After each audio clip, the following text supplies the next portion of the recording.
Atlas et la branche de l'assistance présentent les voix de l'assistance. 10 000 collaborateurs en France, 45 000 dans le monde. Avec une gamme de services toujours plus étendue, le secteur de l'assistance recrute en permanence, notamment en alternance. Assistance automobile, assistance médicale, assistance santé et médico-sociale, service à la personne, habitat, assurance voyage, service de conciergerie. Bienvenue dans les voix de l'assistance. Des collaborateurs en poste nous parlent de leur métier. Un podcast en partenariat avec l'Observatoire des métiers de l'assistance. Bonjour, je suis Xavier Vermandere, je suis Opteven depuis plus de 20 ans et je suis responsable planification. Bonjour Xavier. Vermandere, si je ne me trompe pas, c'est un nom à consonance belge. Vous êtes originaire de Belgique, c'est ça ? Oui, c'est bien ça. Je suis de nationalité belge, né en Belgique et j'ai vécu les 20 premières années de ma vie. Alors dans un instant, vous nous expliquerez tout sur le métier de planificateur. Rapidement, après le bac en Belgique, vous décidez de vous rendre en Angleterre où vous allez cumuler plusieurs expériences professionnelles vous permettant de devenir bilingue. Et puis il y a 20 ans, vous décidez de rejoindre la France et vous faites le choix d'aller travailler dans le secteur de l'assistance.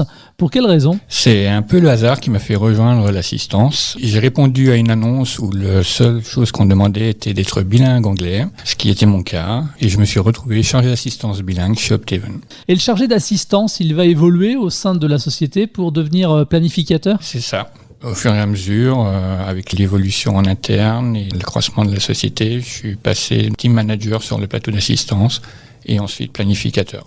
Dans quel domaine d'activité exerce précisément le planificateur ? C'est principalement lié aux activités opérationnelles. Nous disposons de plateaux d'assistance avec plusieurs centaines de collaborateurs et ça fonctionne 24 heures sur 24. Il faut donc arriver à planifier les gens sur l'ensemble de la journée et l'ensemble de l'année. En quoi consiste concrètement le métier de planificateur ? Concrètement, ça consiste à planifier le bon nombre de personnes au bon moment pour répondre à nos clients et leur fournir la qualité de service attendue. Quelles sont les différentes missions ? Est-ce que l'on peut donner aussi des exemples concrets pour que ce soit parlant ? Bien sûr. La planification se résume en 3 grandes étapes. Ça va être la prévision d'activité, la planification des équipes et l'analyse de l'activité a posteriori pour permettre de meilleures prévisions et donc de meilleurs plannings.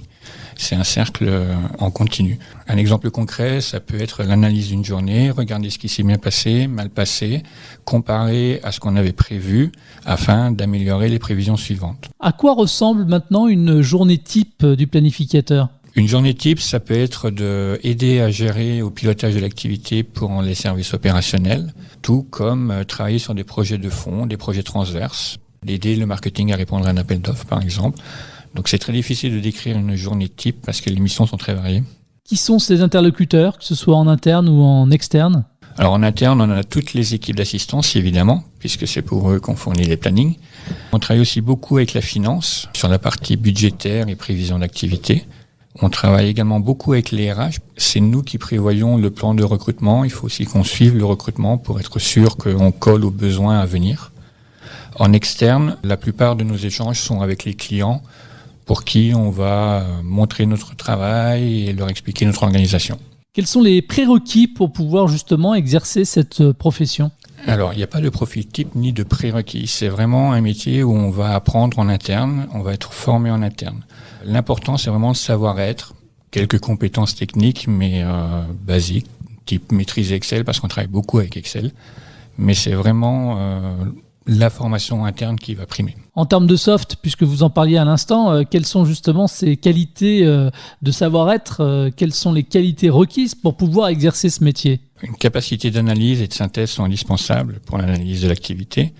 Et il faut aussi beaucoup de rigueur et d'organisation. C'est indispensable pour le travail au quotidien. Il faut être capable de travailler en équipe, mais être parfaitement autonome. Il faut être force de proposition aussi, c'est indispensable pour l'amélioration continue des procédures et des prévisions d'activité.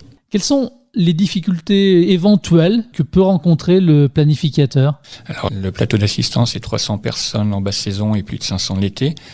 Donc, on va faire un planning général pour répondre aux besoins. On doit également tenir compte des spécificités de chaque personne, des besoins de chaque personne et des demandes de chaque personne. Donc, la plus grande difficulté, ça va être de pouvoir faire correspondre les deux, le besoin par rapport au client et les attentes et besoins des collaborateurs. Alors, on l'a vu au gré de votre parcours, depuis 20 ans que vous êtes dans l'entreprise, vous avez eu l'occasion d'évoluer. Justement, si on parle d'évolution de carrière, quand on est planificateur, quelles sont ces évolutions possibles ? L'avantage du poste de planificateur, c'est que ça permet d'acquérir des compétences transverses qui vont être nécessaires et peuvent répondre à beaucoup de besoins dans les services opérationnels. Donc la mobilité interne permet de bouger au sein de la direction des opérations sans aucun souci. Il y a des gens qui peuvent devenir team manager ou formateur, coach aussi pour aider les collaborateurs. C'est vraiment un ensemble de compétences qui permet d'ouvrir le champ des possibles. Alors, on a parlé des principales missions du planificateur. Quelles sont celles maintenant du responsable de planification ? Il y a le management de l'équipe, évidemment. Moi, en ce moment, j'ai 3 personnes dans mon équipe. Et il y a aussi la participation des instances de décision avec la direction, notamment la direction des opérations. À quel niveau de rémunération peuvent prétendre les postulants au poste de planificateur ?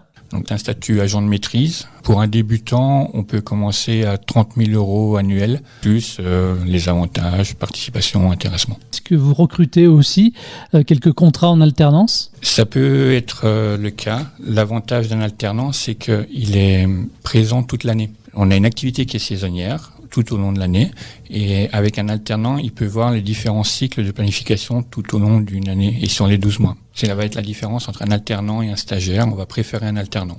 Les alternants suivent un parcours d'intégration qui est le même que n'importe quelle personne qui est embauchée dans la société. Donc il va passer dans les différents services, avoir une induction avec plusieurs responsables de service afin de connaître l'ensemble de la société. Allez, une toute dernière question, Xavier. Qu'est-ce qui vous motive finalement chaque matin à vous lever pour aller travailler ? C'est le challenge de réussir à satisfaire tout le monde, que ce soit nos clients externes ou nos collaborateurs. Merci Xavier d'être venu témoigner. Merci à vous. Les Voix de l'Assistance, le podcast avec l'Observatoire des métiers de l'assistance. Merci de nous avoir suivis et à très bientôt. Atlas et la branche de l'assistance vous ont présenté Les Voix de l'assistance. Retrouvez toutes les informations de la branche des métiers de l'assistance sur le site j'assuremonfutur.fr.